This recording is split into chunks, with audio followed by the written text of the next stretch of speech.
ওয়াল্লাযীনা ইযা যুক্কিরু বিআয়াতি রাব্বিহিম লাম ইয়াখিরু আলাইহা। আসলে এখনো শেষ হয়নি, আপনাদের ভালো বোধ করার জন্য বললাম। ওয়াল্লাযীনা ইযা যুক্কিরু বিআয়াতি রাব্বিহিম লাম ইয়াখিরু আলাইহা সুম্মান ওয়া উময়ানান। এটা জুমায় অংশগ্রহণকারীদের জন্য।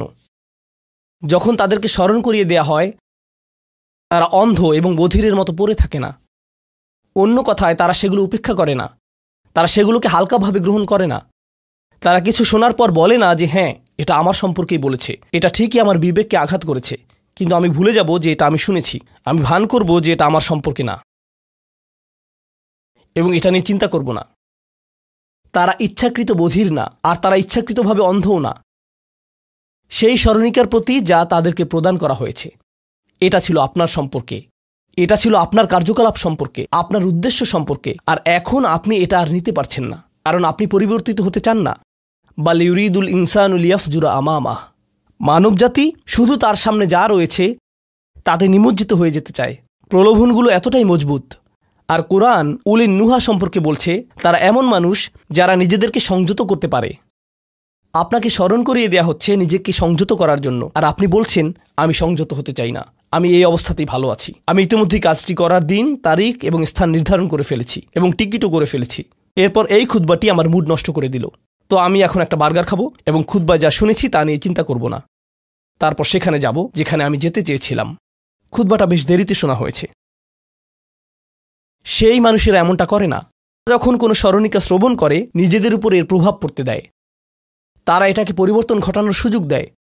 এটাই তাদেরকে আল্লাহর কাছে বিশেষ মানুষে পরিণত করে।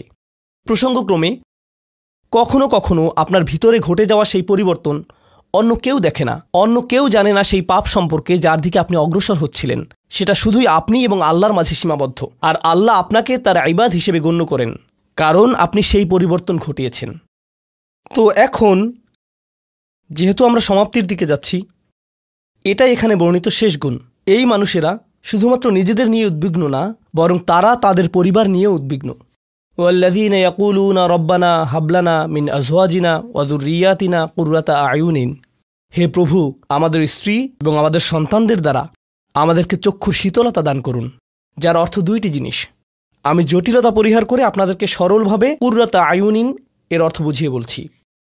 প্রথম অর্থ হলো, ইয়া আল্লাহ, অন্য সকল কিছু আমাকে পীড়িত করে, অন্য সকল কিছু আমাকে অসুবিধায় ফেলে, কিন্তু যখন আমি আমার স্ত্রীর কাছে আসি এবং আমার সন্তানদের কাছে আসি, ইয়া আল্লাহ, এই স্থানটিকে আমার জন্য প্রশান্তিদায়ক করে দিন। আমার সকল অসুবিধা দূর হয়ে যায় যখন আমি আমার স্ত্রীর দিকে তাকাই। আমার সকল অসুবিধা দূর হয়ে যায় যখন আমি আমার সন্তানদের সাথে থাকি। ইয়া আল্লাহ, আমার স্ত্রী এবং আমার সন্তানদের মাঝে এটা প্রদান করুন, অথবা আমার স্বামী এবং আমার সন্তানদের মাঝে এটা প্রদান করুন। কুররা শব্দটির দ্বিতীয় অর্থটি এসেছে করার থেকে। করার অর্থ যখন আপনার চোখ কোথাও আটকে যায়।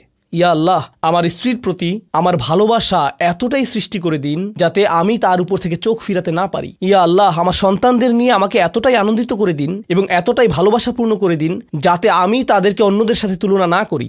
আমার যা রয়েছে তা নিয়ে আমি সুখী। তারা খারাপ বোধ করুক, এটা আমি চাই না। আমি তাদের অর্জনের স্বীকৃতি প্রদান করি। আমাকে সেই সামর্থ্য দান করুন যাতে স্ত্রী এবং সন্তানদের মাঝে কুররাতু আয়ুন খুঁজে পাই। আমাকে একটি মজবুত পরিবার দান করুন এবং আমাকে আমার পরিবারের প্রতি সন্তুষ্ট করে দিন। আপনাদের অনেকের জন্য একমাত্র দুশ্চিন্তার বিষয় হলো স্ত্রী এবং সন্তান। এই দোয়া অনুযায়ী দুশ্চিন্তার একমাত্র উপশমকারী হওয়া উচিত স্ত্রী এবং সন্তান। আর আপনি নিজে চেষ্টা না করে শুধু আল্লাহর কাছে কিছু চাইতে পারেন না, কারণ আল্লাহ বিশেষ কোনো বৃষ্টি আপনার পরিবারের উপর বর্ষণ করবেন না, যার ফলে আকস্মিকভাবে আপনি আপনার স্ত্রীকে ভালোবাসতে শুরু করবেন। এর জন্য চেষ্টা করতে হবে। আপনার সন্তানদের সাথে সম্পর্ক উন্নয়নের জন্য আপনাকে চেষ্টা করতে হবে। এটা রাতারাতি ঘটবে না। এটা এমন জিনিস যাতে আপনাকে এবং আমাকে বিনিয়োগ করতে হবে। তো আল্লাহ আমাদেরকে সামর্থ্য দান করুন যাতে আমরা শুধুমাত্র মুখে এই দোয়া করে ক্ষান্ত না হই, বরং দোয়াটি যাতে বাস্তবায়িতও করতে পারি, কারণ আল্লাহ প্রচেষ্টার বিষয়ে জিজ্ঞেস করবেন। এমনকি সেই বিখ্যাত দোয়াটির শেষেও এটা এসেছে, রব্বানা আতিনা ফিদ দুনিয়া হাসানা ওয়া ফিল আখিরাতি হাসানা ওয়া কিনা আযাবান নার। বিখ্যাত একটি দোয়া, তাই না? আমাদেরকে এই জীবনের সর্বোচ্চটা দান করুন, পরের জীবনেরও সর্বোচ্চটা দান করুন, আমাদেরকে জাহান্নামের শাস্তি থেকে রক্ষা করুন।